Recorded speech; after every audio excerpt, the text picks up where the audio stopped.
नमस्कार मित्रांनो, तुमच्या सर्वांचं स्वागत आहे आपल्या यूट्यूब चॅनल रामेश ट्रेडर 9मध्ये. तर आपण आज या व्हिडिओमध्ये 15 तारखेचे महत्त्वाचे सपोर्ट, रेजिस्टन्स तसेच कोणत्या लेवलवरून मार्केट कशा प्रकारे रिॲक्ट करेल ते पाहणार आहोत. तसेच ऑप्शन चेनचे ॲनालिसिस पाहणार आहोत. तर चला सगळ्यात आधी आपण 14 तारखेला मार्केटने कशा प्रकारे मोमेंटम दिली आहे ते थोडंसं ॲनलाईज करू. तर जर बघितलं तर 14 तारखेला निफ्टी 50ला आपल्याला 3 सपोर्ट होते.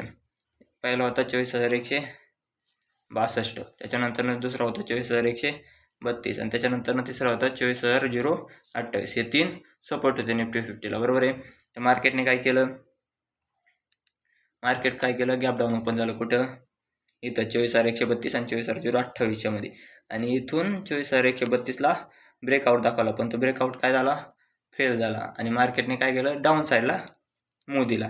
तसंच जर मार्केट परत त्याच लेवलवर आलं 24,132ला रिटेस्ट केलं, पण इथं पण एक ब्रेकआउट दाखवला होता, पण तो पण फेल झाला आणि मार्केट स्लोली 24,028 वर येऊन आल्याच्या नंतर तिथं 24,028 जो सपोर्ट होता त्या लेवलच्या आसपास आपल्याला क्लोजिंग बघायला भेटलेली आहे, कधीची 14 तारखेची. तर चला आता आपण पाहू ऑप्शन चेनचा थोडा ॲनालिसिस करू आणि त्यावरून थोड्याशा IMP लेवल्स पाहू, मार्केटचं ट्रेंड कशा प्रकारे बघायला भेटू शकतो उद्याच्याला. तर ऑप्शन चेनवर आल्यानंतर आपल्याला काय बघायला भेटतं, सगळ्यात आधी आपण जर बघितलं कॉल साईडला काय बघितलं, चेंज इन ओया negative, change in price negative, म्हणजे इथं प्रॉफिट बुकिंग आली. प्रॉफिट बुकिंग आल्या जे ह्याचा अर्थ मार्केटला काय करायचं आहे, डाऊन साईडला जायचं, बरोबर आहे. अजून पण कॉल साईडला त्याच्यानंतर जर बघितलं 23,900 ते 24,200 ही जी रेंज आहे, या रेंजमध्ये OI पॉझिटिव्ह, प्राईस निगेटिव्ह, म्हणजे कॉल रायटिंग चालली. यांना पण मार्केट कुठं न्यायचं आहे, डाऊन साईडला. त्याच्यानंतर 24,200 जर बघितलं तर इथं पण प्रॉफिट बुकिंग बघायला भेटते, म्हणजे ह्यांना मार्केट डाऊन साईडला न्यायचं आहे. म्हणजे कॉल साईडचा टोटल ओव्हरव्ह्यू हा डाऊन साईडचा आहे मार्केटला, बरोबर आहे. तसंच जर पुट साईडला बघायचं झालं,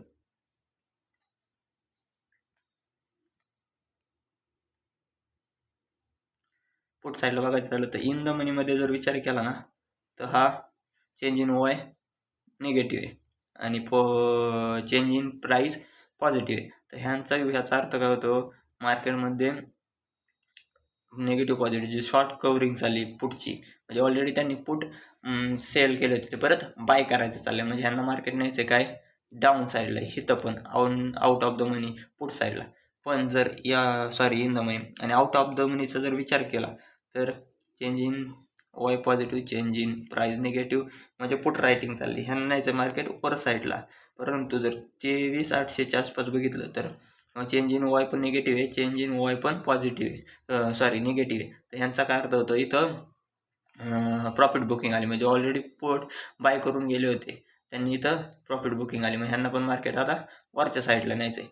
म्हणजे जवळजवळ ह्याचे इन द मनीमध्ये मार्केट वरच्या साईडला जाणार आहे, आउट ऑफ द मनीमध्ये मार्केट डाऊन साईडला जाणार आहे. हा आहे पुट साईडचा हे व्ह्यू. जर आपण बघायचं झालं तर पहिला सपोर्ट आपल्याला 24,000च्या आसपास बघायला भेटू शकतो. नेक्स्ट सपोर्ट 23,900 आणि जर रेजिस्टन्स बघायचा झाला तर 24,150च्या आसपास आपल्याला एक बघायला भेटू शकतो आणि दुसरा 24,250च्या आसपास.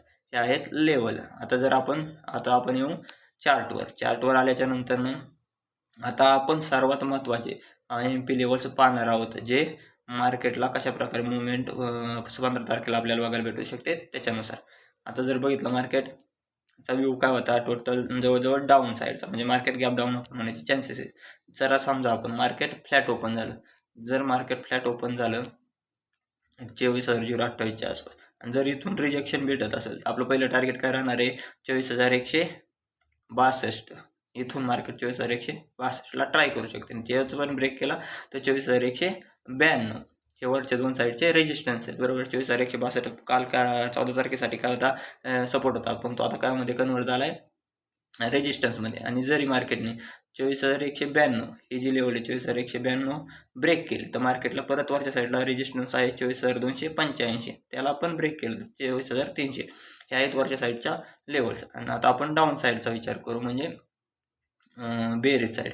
जर मार्केट फ्लॅट ओपन झालं 24,228च्या आसपास आणि इथून जर ब्रेकआउट भेटला मार्केटला डाऊन साईडला, तर मार्केटला नेक्स्ट सपोर्ट राहणार आहे 23,919चा आणि इथून पण मार्केटला डाऊन साईडला म्हणजे आपण ब्रेक केला तर आपल्याला नेक्स्ट सपोर्ट राहणार आहे 23,785चा. बरोबर आहे. तर उद्याच्याला मार्केट आपल्याला जास्तीत जास्त 23,919 या लेवलला बघायला भेटू शकतो. आणि जर मार्केटचा व्यू आता काय आहे बेअरिश आहे ना, तर मार्केट गॅप डाऊन होण्याचे चान्सेस. जर मार्केट 24,228 किंवा 23,991 ह्या लेवलच्या मध्ये कुठं पण ओपन झालं तर वेट करा. मार्केट 24,028 किंवा 23,919 या लेवलवर येण्याचं. आणि त्या लेवलवर आल्याच्या नंतर मग मार्केटने रिजेक्शन देतं का नाही पाहिजे. 23,919वर आलं, इथून रिजेक्शन भेटलं तर अप साईडला 24,028 पकडायचं. आणि जर इथून रिजेक्शन भेटलं 24,028 तर आपलं टार्गेट 23,919 राहणार आहे. एवढं लक्षात ठेवा. आणि जर मार्केट गॅप अप ओपन झालं, नॉर्मली गॅप अप ओपन झालं कुठं ह्या एरियात, तर वेट करा आपल्या सपोर्ट रेजिस्टन्सवर येण्याचं 24,028वर येण्याचं किंवा मग 24,162 किंवा 24,192 ह्या लेवलवर येण्याचं. त्याशिवाय मार्केटला ट्रेड घेऊ नका, कारण त्या लेवलमध्ये मार्केट साईडवेज राहण्याचे चान्सेस राहतात. म्हणून म्हणतो. जर मार्केट गॅप अप ओपन झाल्याच्या नंतर 24,162ला जर रिजेक्शन भेटत असेल तर इथून मार्केट डाऊन साईडला येऊन 24,028 ट्राय करू शकतो उद्याच्याला. आणि जर इथून ब्रेकआउट भेटला तर मार्केट वरच्या साईडला पहिला रेजिस्टन्स 24,192, त्याच्यानंतर दुसरा 24,285 टच करू शकतं. आणि मी काय सेबी रजिस्टर ॲनालाइज करणारा नाही आहे, त्याच्यामुळे तुमचे जे पण फायनान्शियल ॲडवायझर असतील त्यांच्याशी तुम्ही चर्चा करून ट्रेड एक्झिक्यूट करू शकता. आणि तुम्हाला आपला हा व्हिडिओ आवडला असेल तर प्लीज लाईक, सबस्क्राईब आणि शेअर करा आणि कमेंट्समध्ये कमेंट देत चला. तुम्ही तुमचा थोडा वेळ दिल्याबद्दल धन्यवाद.